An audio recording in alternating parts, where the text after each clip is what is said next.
September 2019, Sherry Bretts from Kentucky. That Grim Reaper, or whatever it is, that calls himself Jack on the computer, was just tearing up my insides last night, all night, and he sent me a Jack the Ripper thriller story. You know, remember the old show Thriller? It was a series. Well, he sent me one of the episodes before I laid down because he didn't like me revealing who he was.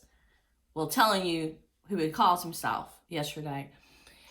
But I know the reason they wanted me to be a slave here and they didn't want me going places and all this is because the force that's here that they call Satan is destroying people's soul.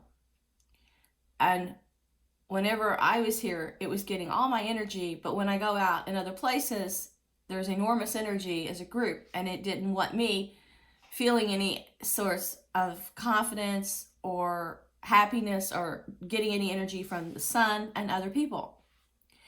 And it said I was on the people in the town that are doing this to me through this beast and through technology told me this week that I'm on my last run around the track like a horse because they've drained my life. And they told me a few years ago, get rid of my husband. And they said they wanted the stepkids to take control of things. And they also said we've drained all of his energy. He doesn't have any left. Well, my husband still has energy. He still works all the time, but they're feeding off energy. That's why they like for you to have children, because it's food to them.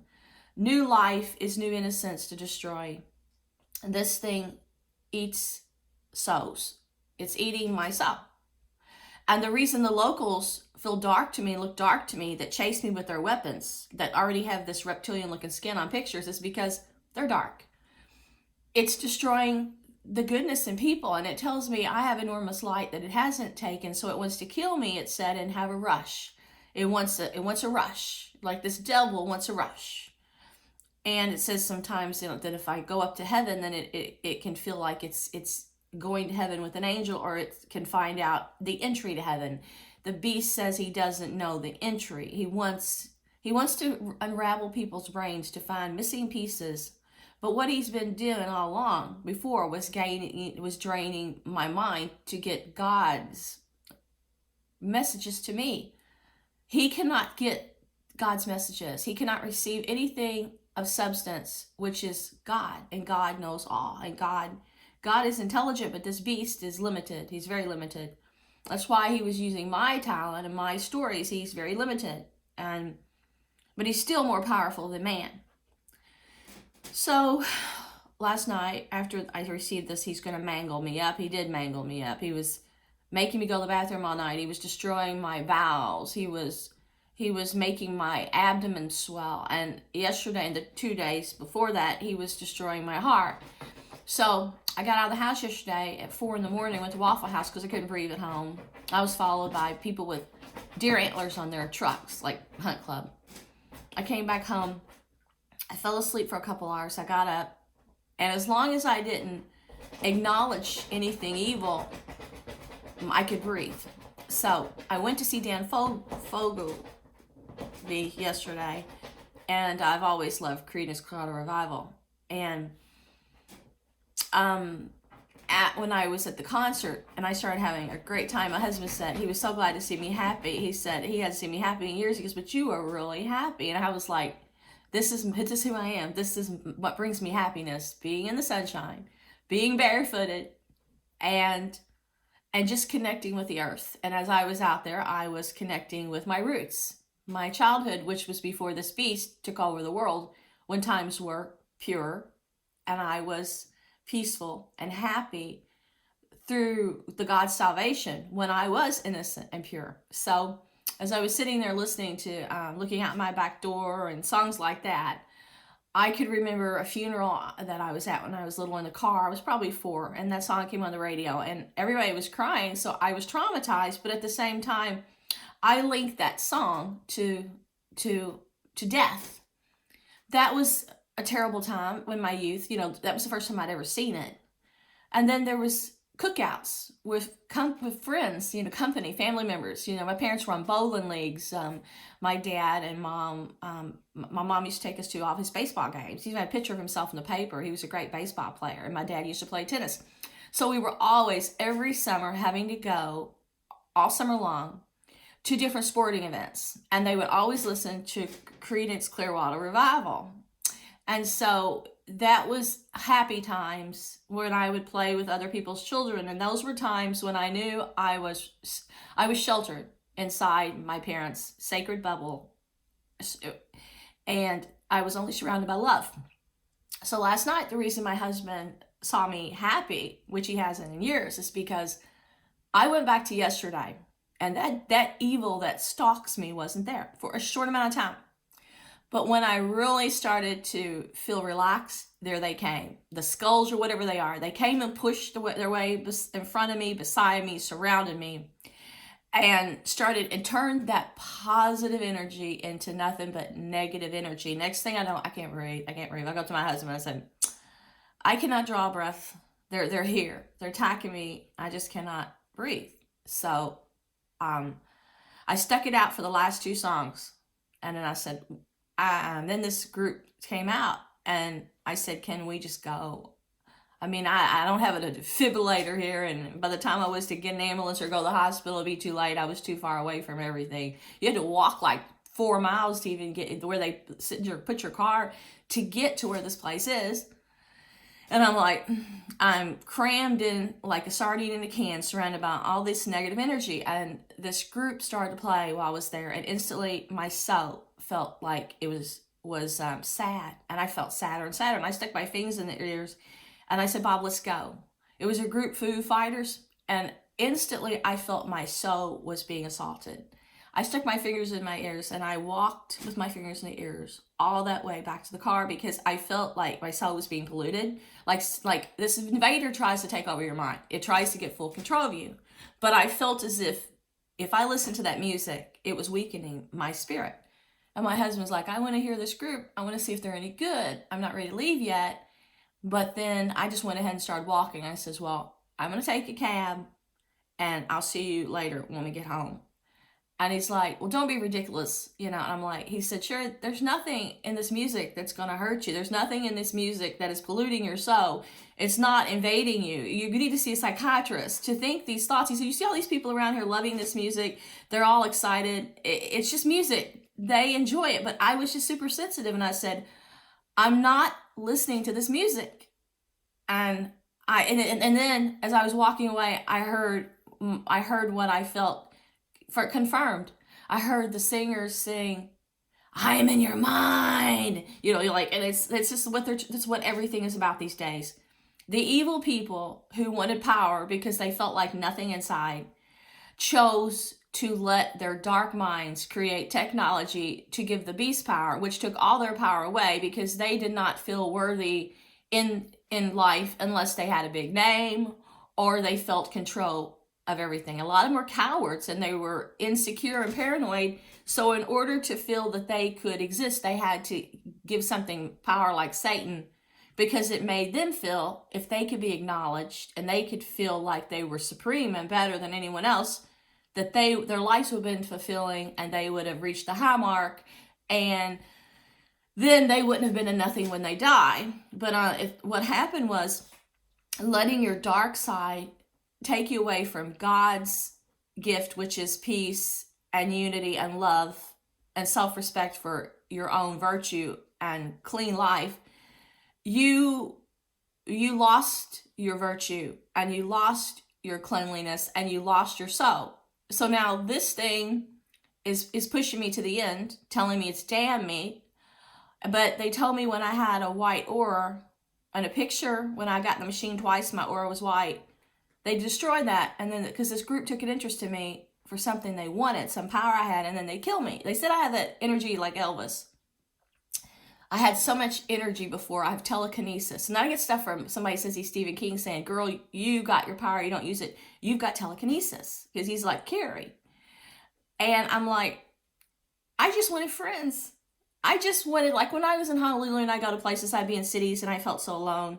I just didn't want to feel like a sardine in a can. I didn't want to feel like a number, because then it was such a loneliness to be a lost face in a crowd, to feel so alone in the whole planet and the galaxy, as if you couldn't connect to people. You know, you couldn't feel whole. And then Simon Marson came along and he says, well, you got a gift like I got. And it's very rare. And he said, and they want that gift, but don't join them, because you can cross over. He said, that's why, you know, I'm feeling this way. I'm going into the spirit world, and you can see the spirits. And then Daniel Easton contacted me in New York and wanted me to watch a VHS tape. He said he was putting in the mail. He said it was a program called The Ghost Whisperer. He said, you have the power of the girl in The Ghost Whisperer. I didn't watch it. He kept saying, you got to watch it. And I kept saying, don't send it, Daniel. He sent it. Well, he's going to have his feelings hurt. But Daniel, I didn't watch it, because I didn't trust what you could have put in it. You asked me to try a screensaver you invented, and then I put it in my computer. My hard drives got wiped out. My documents files were gone. My stories. And all it was a little dancing leprechaun, like it's Sonia's page that used to visit John Saul's site. She called it like Dreamland Magic, Pixie Fairies, Unicorns. She was from Canada. Sonia Jensen. It was like the stuff that was at her page. You sent me this thing. It destroyed all my stories. And then you called me on Christmas Day with my family. And I never spoken to you ever before. And this is probably the year 2001 or 2000 that you called me on Christmas. And then you tell me what mobsters in New York did, how mobsters could throw people over cliffs. And now you're telling me your good things with Donald Trump, and you can make some of this stop, that you really like me and you want to protect me. And I mean, so this is the kind of group I met. And then I get people following me at the Stephen King site, calling themselves the King Mafia. And then I get Skulls following me. And then I get people in the film industry using my work through Lionsgate and Warner Brothers. And then I'm being told, after I was gullible and they robbed me for years, join us or die. No gratitude. That's the beast. You see the beast in the faces of people in Hollywood. You see them intoxicated. You see the women all having sex with all these men, and they look like they've got no soul, and they're skanked out, and they get where they can't live without drugs, and they're all seeing demons. And when they can't look in the mirror because they see the demons, that's what this thing is doing to people. And now they're saying that they want this dark matter to spread all over the world, and like it's multiplying in space and become like the black hole, where this thing sucks all light into it, so that no human ever again can exist in the world without having their souls devoured by this beast. So every time I try to get strong, I am followed by locals that attack me and beat me down. This thing can monitor your thoughts through its weapons. It knows if I'm happy for a minute. It knows if I'm feeling positive. If it knows if I have self-awareness. It knows if I have self-confidence. It knows when I'm spiritually strong, and it attacks me and makes me very sick. Well, my body has fought for years to keep repairing after all of the assaults. And it's getting to the point where they know my body can't repair anymore. It's been broken in too many places. Last night it was crippling me. Anything to keep me beneath its power, where I cannot regain any energy. I cannot have friends. I cannot feel my soul. I cannot have that happiness I did last night at that listening to the singer. They don't want that, because that, I guess, brings us close to God. I guess when I am feeling that happiness, that's Christ in me, there's still the good that's left that can remember the good times. They want me to be these monsters. So they were attacking my heart, they said, because I refuse to have sex with locals and politicians. I refuse to let them film me nude. They send me porn stuff every day. One of the groups that stole my work did snuff films, and they did porn films. They produced it through Studio 2929. The Godson was my story. And I picked Robert De Niro to play the doctor. I gave a doctor $500 for an interview and a consultation, Dr. Zavas. And it was in Lexington about cloning. And I took courses at UCLA to polish my story to perfection so I could pitch it at a conference. And then they said to me, when I was going to college on the computer, and they were stealing my homework and everything I was doing on my computer, what you don't freely give, will break in and steal. And then they started breaking in, stealing on my computers. And then I started being followed by their clowns and their hunters, their kill club. And they'd say, we're taking you down the rabbit hole. And I wouldn't let them influence me. But eventually I had such low self-esteem, and all I wanted to do was be a writer and create, that all the strangers that were appearing in my life, like they do with Paris Jackson, and they were anonymous, but they would role play and make names up that weren't them. And they say, oh, we admire you. We just share your talent. Just write stories. Just tell us what you're working on. And when you're a young person and you're a writer and you're an introvert and your whole world is about your own imagination, locked away from the real world, you want to have people around you to just feed your energy and to make you feel valuable and like you're not just locked away doing what you love, which was what I love to do. Right. Passion was writing. But these monsters know how to get into a young person's thoughts. They know how to try to get your secrets. They know how to try to find out what makes you tick. And those things are things in your soul that are between you and God. You should never share with anyone but God. They have a way of looking for the introverts and the lonely to totally invade. And what this devil does is it tries to get into your brain. And I push it out and I push it out. But like with Paris Jackson, I think it was the same group. I told her a year before that she started being traumatized like they traumatized me, and they told her to cut her wrists. They were going to try to kill her. They tried to kill me. They stole all these stories. And then later when I got wise, this group surrounded me and insulted me so bad and made so many threats. They tell me they're going to kill my parents if I didn't kill myself. Oh, they had me convinced. That's when they made me the most frightened, to where in my mind I thought, oh my God, if I don't do something to myself, they're going to really kill my parents. Well, they were tearing Paris Jackson, that this boy hated her, that she really loved or had a crush on. Oh, she was dirt, she was trash. Well, they shattered all her self-esteem. And according to her, I talked to her on the internet. I was trying to save her. And I was saying, don't listen to them, Paris. Don't listen to them. And one of the last things she said was, she said, I just heard there's a tabloid in Europe that I'm going to be replaced by somebody on Dr. No. I'm going to be one of the actors. And she goes, and then she posted the lyrics to a Beatles song. This is like, see, they wipe my mind out. I know this. They're wiping my mind out every day because I won't give in and let the devil have control of my mind. They're wiping it out. All my troubles seem so far away now. They're here to stay.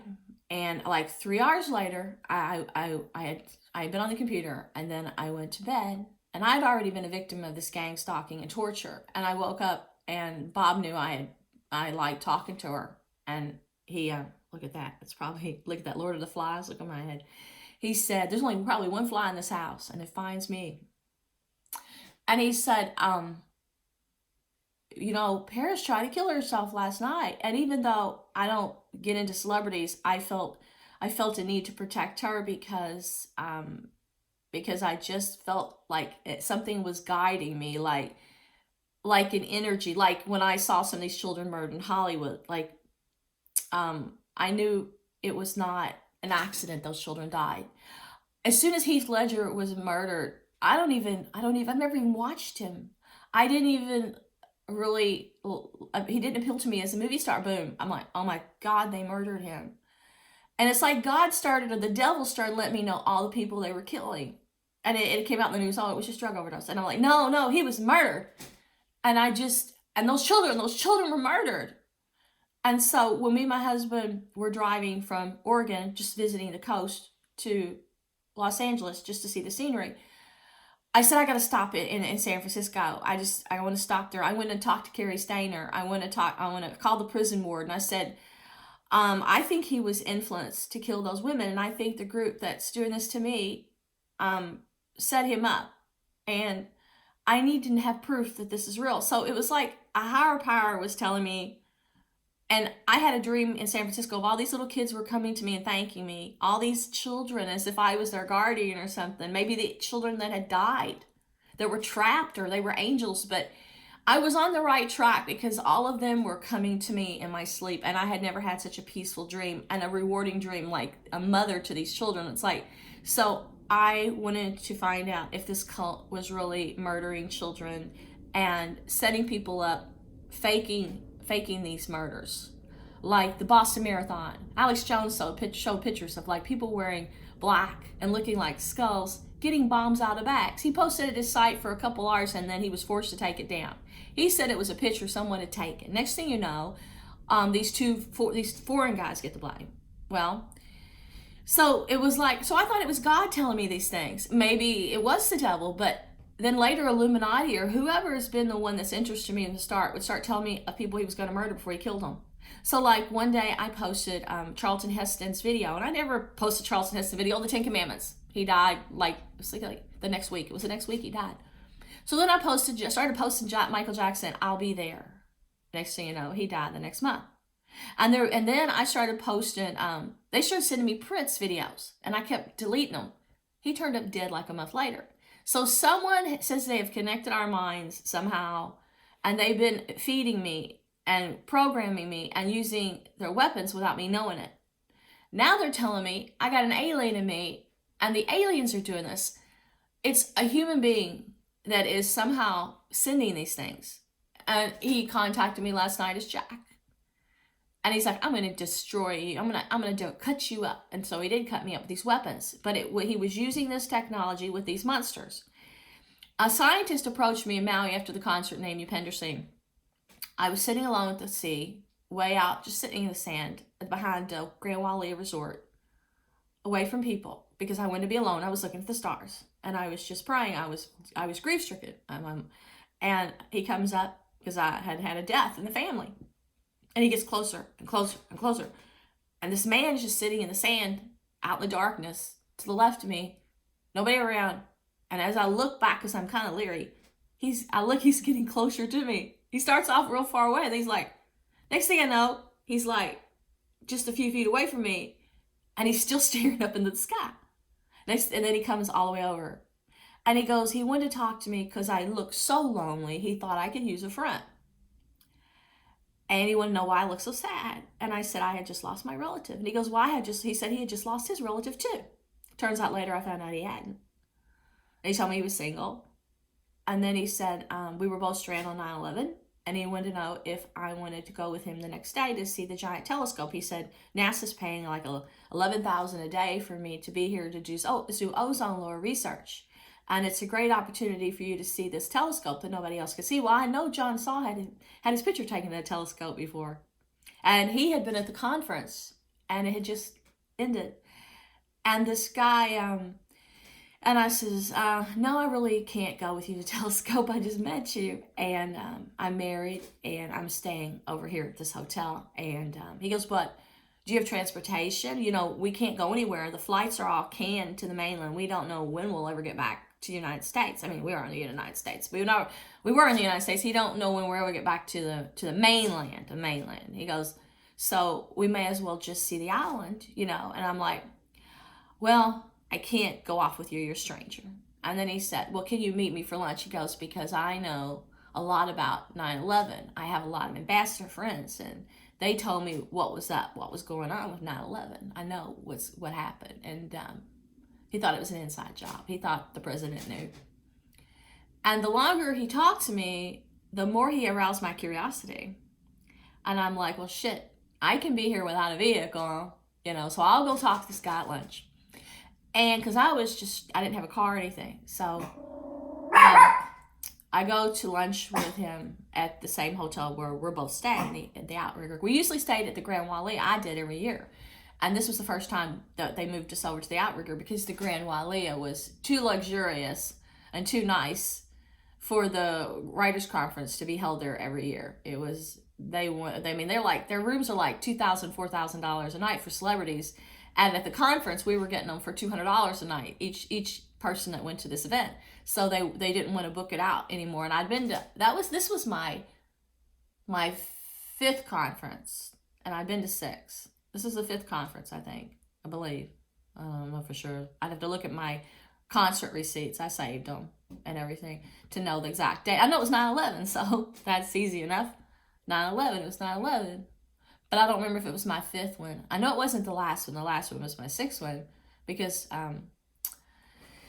the last one I had already purchased a ticket and I had already gotten confirmation I was going.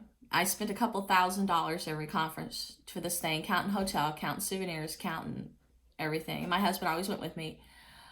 I had reported a writer for plagiarism. And first they warned me, and then I wrote back and said, look, this person is stealing from me. At all these conferences, I was submitting material, and I'm being robbed. Now, you're the host of this conference. I think you need to protect people. You stole my hopes and dreams and all my money. And they finally wrote me back after the second time I told them to do something because they didn't listen to me the first time. And they said, well, you're not welcome to this conference anymore, even though I already had the stuff. They said, because that person is a headliner and they bring us a lot of business and we can't have you destroy that. So I had to go. So I stayed at the hotel. I couldn't go to any of the functions I went to all the other years. I took pride in going to that conference because all year I worked on material. All year it inspired me and gave me something to look forward to. So I was back at the restaurant, we were talking, and all our conversations consisted about was things going on in the government, what was really happening that other people didn't know. I thought it was cool. So the next day I decided I would trust this guy because, he's a NASA scientist. What's he gonna do? He's reputable. He said I didn't know till a year later, in January, I read he had invented a laser satellite. So we were going to go to Hana, which is on the other side of the island. And I tried to go on the road to Hana with Bob before he left, and I got car sick. I made it as far as the porta potty. And I've never got car sick in my life, but there's this one winding road that people usually get sick on. A lot of people can't make it to the other side. So I make it to the porta potties with Bob, and then I want to puke. And so we were on the road to Hana, and he wanted to stop along the way and take a bunch of pictures of me on the rocks, and, all along the ocean. And he had a nice Olympus camera. I loved it so much when I got home, I bought one, but it didn't have near as many megapixels as his, because his was like probably a fortune. And he said he had a printer cost $24,000. That's how equipped he was with technology. But they were the best pictures I'd seen ever taken of myself. And he said he'd send me copies, but he took several. And I made it as far as the porta potties with him. And then I said, oh my God, I'm so sick. Can we go back? So then we went back to the hotel. And the next day he said he wanted to show me some things on the island. And could we just go have some fresh seafood on another part of the island that I'd never seen? I said, oh, fine. So all in all, before I came back to Kentucky, I had already seen all of the island and been around it so many times. So there isn't a single part of Maui that I haven't been to. Later, we were walking around after dark, and he was telling me lots of things that we had said during our time talking. And I'm like, how do you remember all this? Do you have a photogenic memory? He goes, yeah, I do have a photogenic memory. And I'm like, I found that highly impressive, photogenic memory.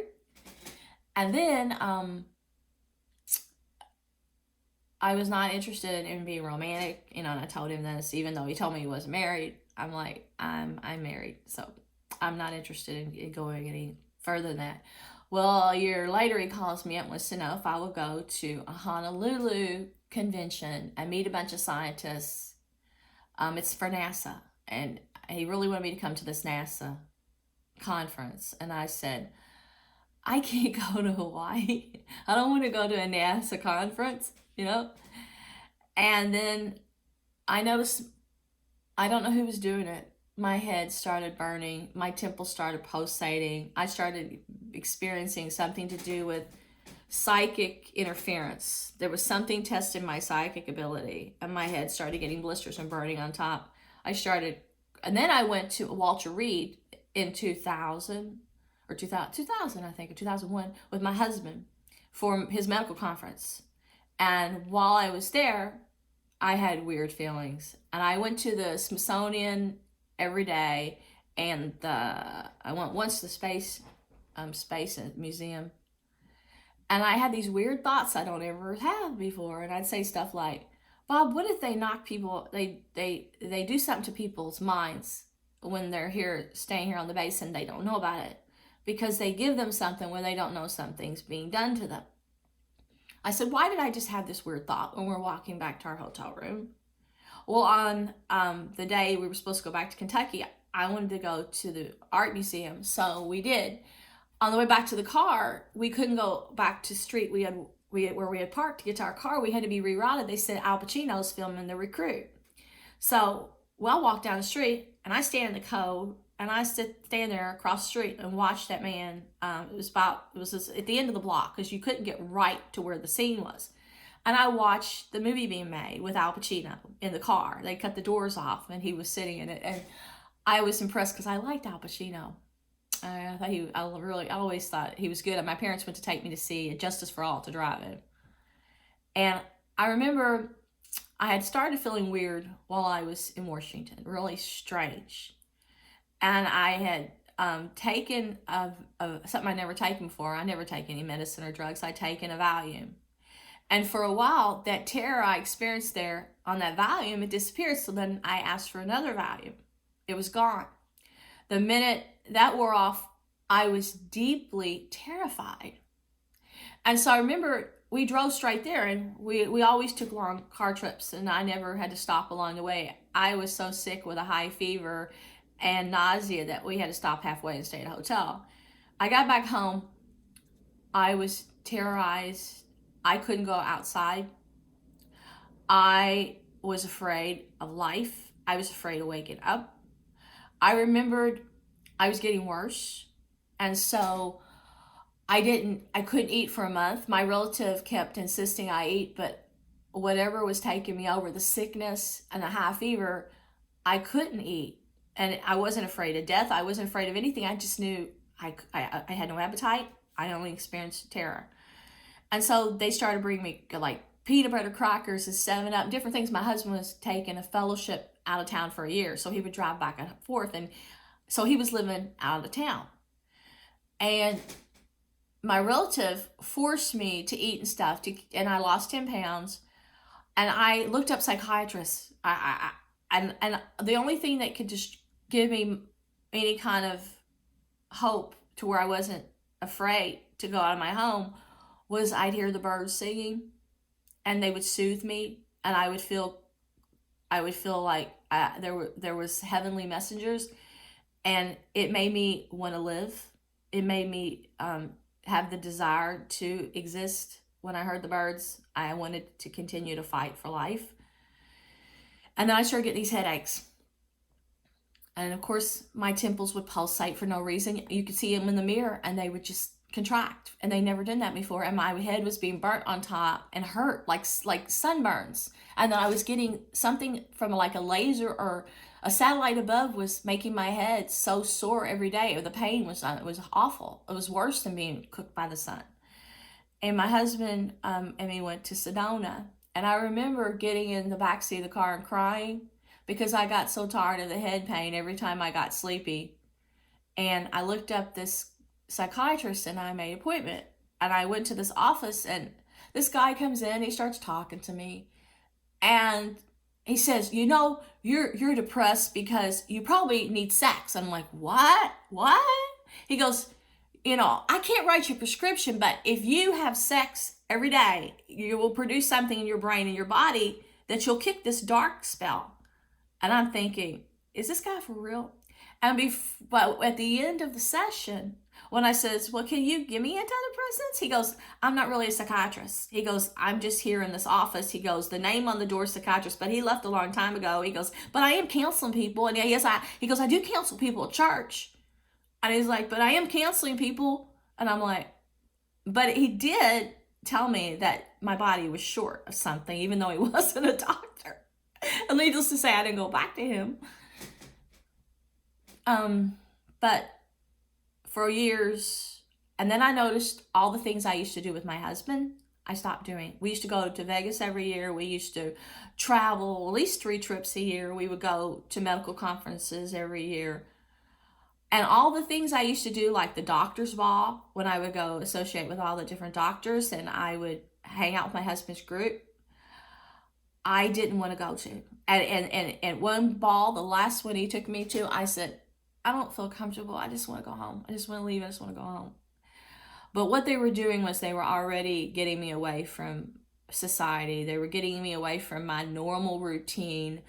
They were taking control of me. And I was being infiltrated in the brain. And they were gradually. And then later, whenever I decided I wasn't going to write anymore, I wasn't going to be influenced through fear and terror to come up with new material like I had been for years and years, every single day. they said, well, you can't leave now. It took me forever to wear down walls in your brain, and I finally got in, and I'm controlling your mind, and our minds are connected, and when we die, we're going to be one together. He goes, so you cannot stop this now. I'll kill the people you care about. Then they gave my dad a stroke. Then they started hanging around his place.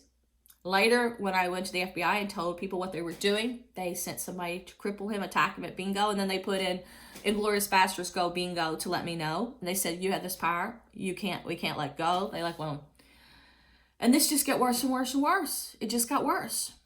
And my nose is itching. Oh God, all of a sudden. It got so much worse. And then every time I would say, I'm not gonna let you influence me. I'm not gonna write anymore. You're locking me away from society. You're destroying my mind. But I feel worse than that. I feel like you're destroying my soul. It's no longer just mind control. I really feel like I'm being affected by you in a way that's very dark and threatening to my soul. And that's when the locals started running around chasing me with these energy weapons that mark my brain, that would make me dizzy, that would make me black out behind the wheel of my car, that would make me forgetful, that would make me too sick to leave my home, that would make me dizzy, that would make me stagger, that would make me go to sleep for no reason. And one time I knew they were going to use this on me, and I was cooking, and I woke up in the floor. And something had saved me because the burner was turned off. But, I mean, the heat was turned off, but the burner was still on. And I knew something supernatural was taking place. But it wasn't until last night, when this thing was just killing me, after he called himself Jack the Ripper, that I knew their whole motive was to just spend all these years destroying my soul. Through their armies, through their weapons, through their negative energy, through their abuse and degradation every day, and their evil force. They were really killing my soul. And they're telling me that I am dying. And last night I could feel it. I could feel that what I have to hang on with now is very small, but what they were doing inside was just gutting me and cutting me up with these weapons like a knife, to where I feel like my body's not going to repair from this much longer. And the greatest threat to me was that this thing can read my mind now. And it sends overwhelming dark thoughts trying to always shock me and threaten me, so that it's several steps ahead of me. And then it will send people over my relative's house. And there will be guys there on my street with those weapons, pointing them at the house or in their cars. And a lot of times they're black, and a lot of times they have eye on them, or 666 or deer antlers, or it's all a part of this kill club. And their whole mission is to infiltrate you, damn you. And that's why half these people at that conference, they were intoxicated by that music, looked like their eyes were gleaming, as if there were demons taking them over, and it's like a drug to them. It was like something out of the old Ten Commandments movie, where Moses is there, and he's giving people the choice of, do you want God or do you want evil? And then he threw them and caused the fire, but all these people were dancing into the flame. Well, there was fire at this concert when I was walking away with my fingers in my ears. There's still enough of me that knows good over evil. But the locals are now telling me, have sex with politicians and different people and around here that have already given their souls to the devil, or die. It's like coming down to what the Bible says. Either serve the beast or die. And they're trying to make this a part of everyone's life. And after all these years of slavery and abuse, when you think maybe there might be a light at the end of the tunnel, I received things from somebody that is a famous writer telling me there is no light for you at the end of the tunnel. This was all to set you up, lead you down the rabbit hole, lead you to the edge of the cliff through people that are famous, and through corporations and stuff that serve them to kill me and damn me. This is the great lengths that this thing will go to destroy you. And I could stand my ground, sick every night, not having a life. I could stand my ground until they came down to, now these famous people that are running the world want to use you, and then I feel outnumbered. These people have strong minds. They have clout. That I realized if they're running the world, Well, there's no outlet. There's no light at the end of the tunnel.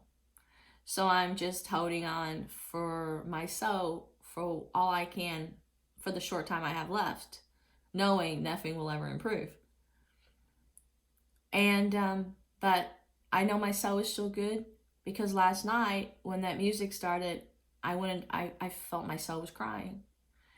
And when I see this evil and these people get around me, I still detect a threat, but not as easy as I could say 10 years ago. 10 years ago, when they first started attacking me and chasing me in my car and pointing this thing at me and marking my brain to keep me controlled beneath this force, the force in NASA or somewhere that's consorting with the beast, giving the beast power through technology, sending these things to people. They sent them to my mom, and they tried to make me think they devoured her, but whatever I witnessed and whatever this beast wanted to make me think was probably temporary, because I think she's in heaven, and but it wanted me to think that these demons devoured her. It wanted me to think that it sent them.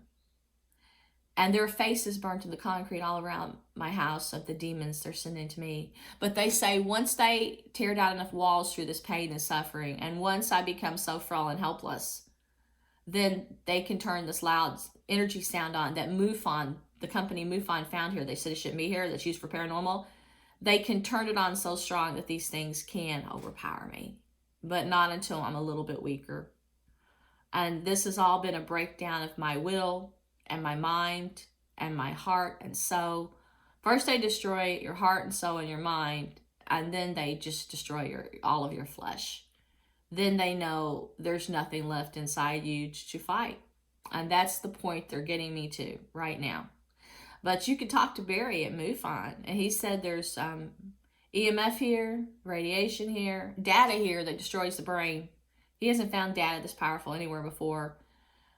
They sent some of my husband's kids here that had never been here in their life, not even in 10 years. And then they're somehow now, one of them is putting these demon faces on his boat, and the other one is going to all these meetings, and some of them, the people from the conference, are at these meetings, the people that wronged me. And it's like a government club, and they want certain people in the club and certain people they don't want in the club, and they wanted me in the club, but not unless I lost my soul. They kept telling me they wanted me to join them, but not unless I let them have full control of my whole being. And I'm a Christian and I love God, and there's no way that's going to happen. So that's why they're killing me.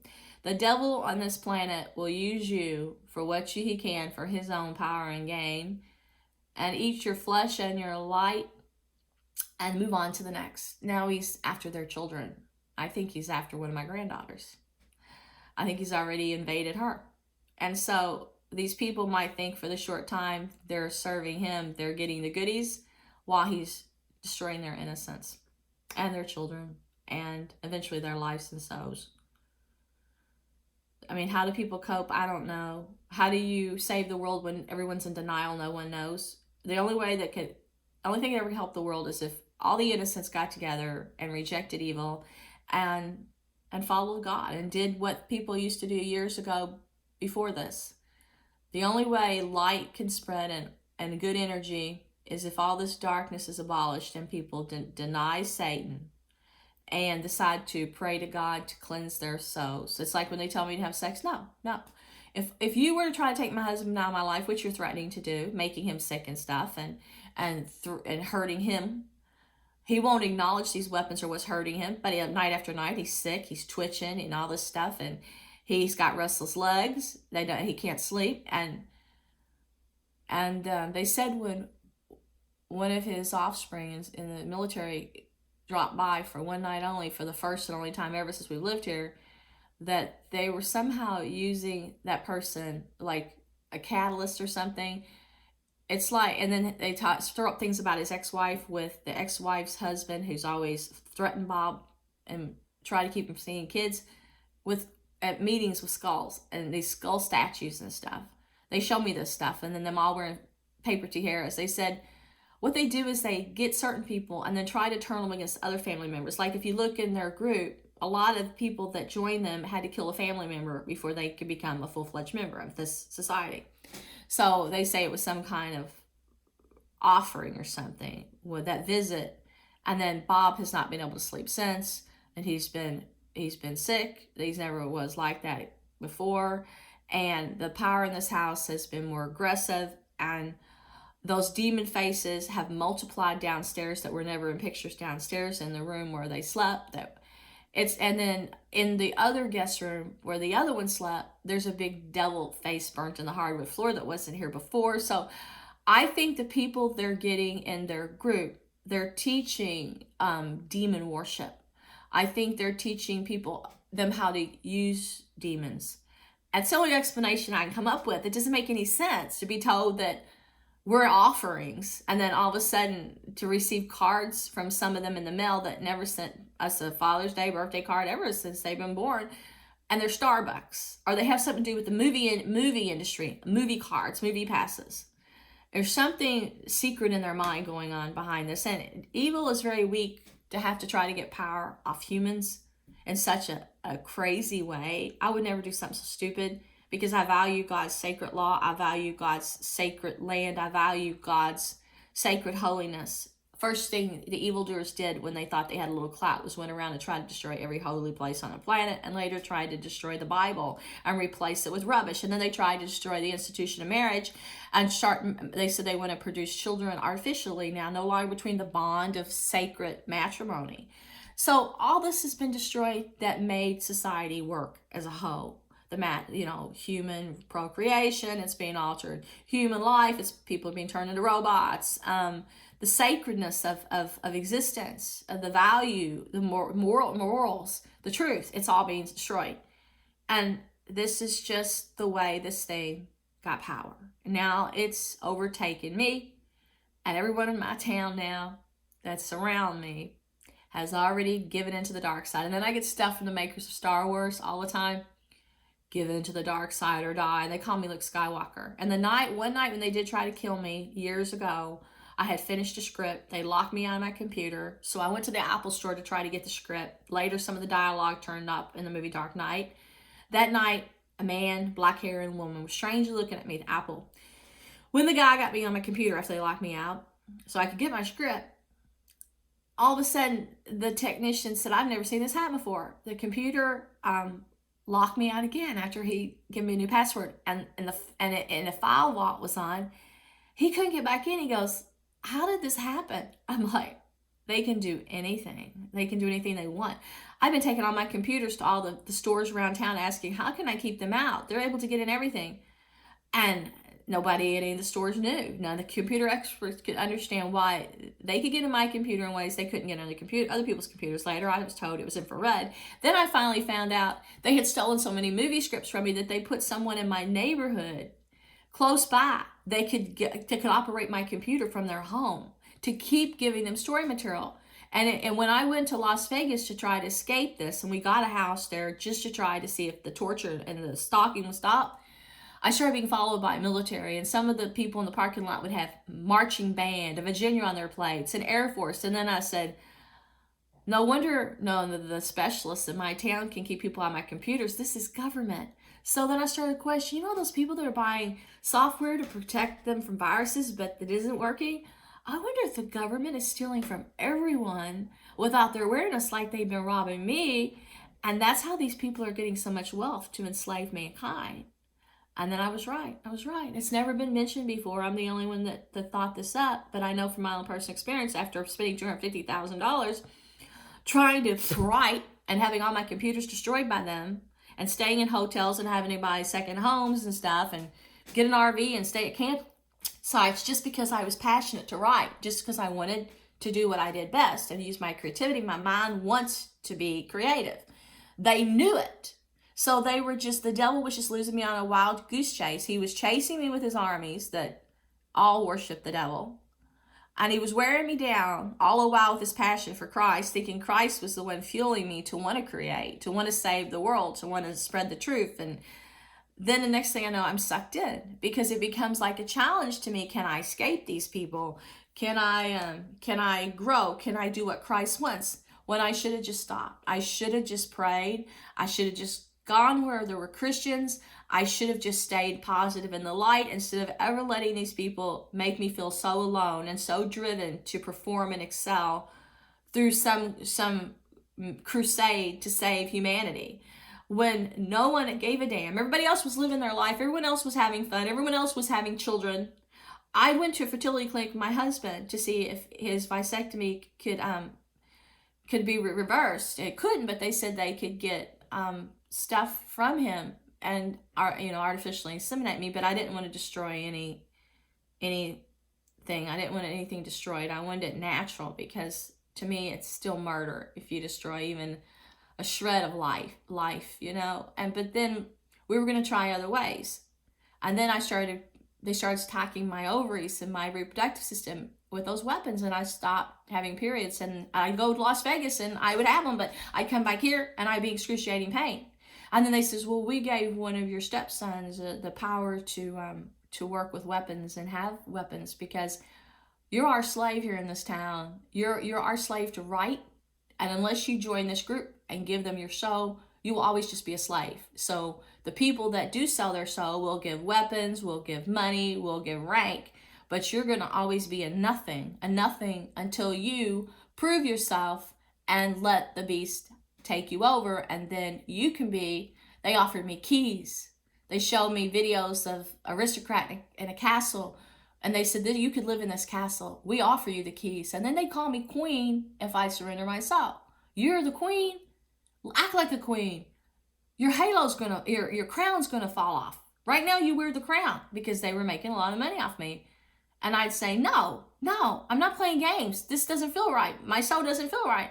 This is evil. And I would always tell them this. And they would try to use my stepkids against me, because they thought if they could use them and threaten to take away what was ours. After they had built an empire off of me being a slave for years, they're like, well, we're just gonna give it away to them. And then they sent me a picture of my stepdaughter standing in front of President Obama's vehicle, and I don't know why they did this. And then they started sending me pictures as she was going to different government meetings, and as she was being flown to that airport, weird airport where they had the Muriel, and she was being groomed. They had her get a boob job. She started dressing different. They started getting big Christmas trees and networking, and putting herself in front of Peter Pan signs, and going to the same musicals that Angelina Jolie took her kids, Wicked. And Tava was very sweet. Tava was nothing like this. Tava used to work at Radio Shack and Baskin Robbins. This was not her scene, but she was a blonde. She was beautiful. She was the kind of person they would try to use to drain her soul and use her to influence other people. They gave her a big job at a pharmaceutical company. They gave her husband a job at Shell. This devil just uses whoever he can. It's all about feeding the beast through the people that climb the ladder who sell their soul. And if they sell their soul, sure, they get the goodies, but in the end, they lose what they're trying to destroy in me. What's left of me is still my soul, but they're destroying it, and they're destroying my body and health.